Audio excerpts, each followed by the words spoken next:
نون والقلم وما يسطرون ما أنت بنعمة ربك بمجنون وإن لك لأجرا غير ممنون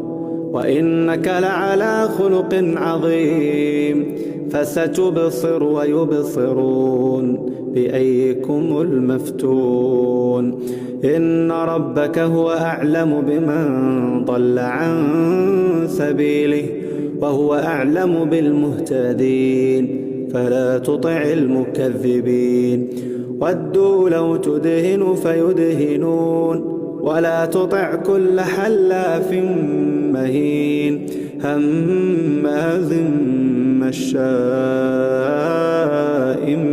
بنميم مناع للخير معتد نثيم عتل بعد ذلك زنيم أن كان ذا مال وبنين إذا تتلى عليه آياتنا قال أساطير الأولين سنسمه على الخرطوم إنا بلوناهم كما بلونا أصحاب الجنة إذا اقسموا ليصرمنها مصبحين ولا يستثنون فطاف عليها طائف من ربك وهم نائمون فأصبحت كالصريم فتنادوا مصبحين أن اغدوا على حرثكم إن كنتم صارمين فانطلقوا وهم يتخافتون ألا يدخلنها اليوم عليكم مسكين وغدوا على حرد قادرين فلما رأوها قالوا إنا لضالون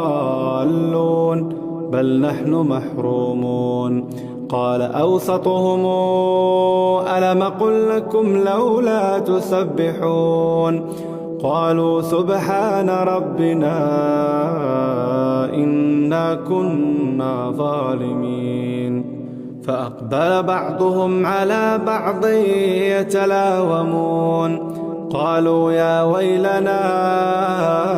إنا كنا طاغين عسى ربنا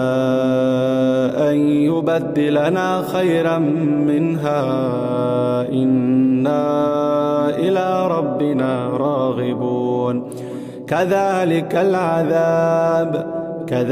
العذاب ولعذاب الآخرة أكبر لو كانوا يعلمون إن للمتقين عند ربهم جنات النعيم أفنجعل المسلمين كالمجرمين ما لكم كيف تحكمون أم لكم كتاب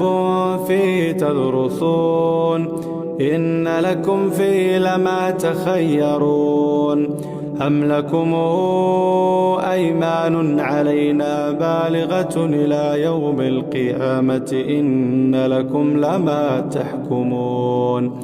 سلهم أيهم بذلك زعيم أم لهم شركاء فلياتوا بشركائهم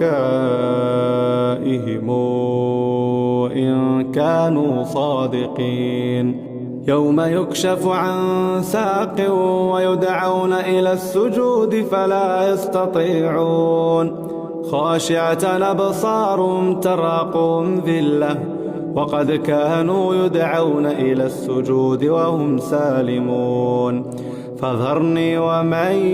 يكذب بهذا الحديث سنستدرجهم من حيث لا يعلمون وأملي لهم إن كيدي متين أم تسألهم أجرا فهم من مغرم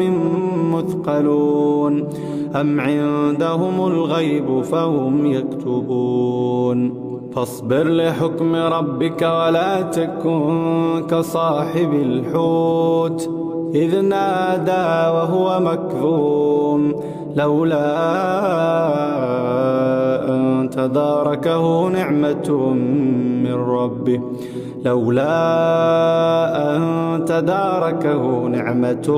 من ربه لنبذ بالعراء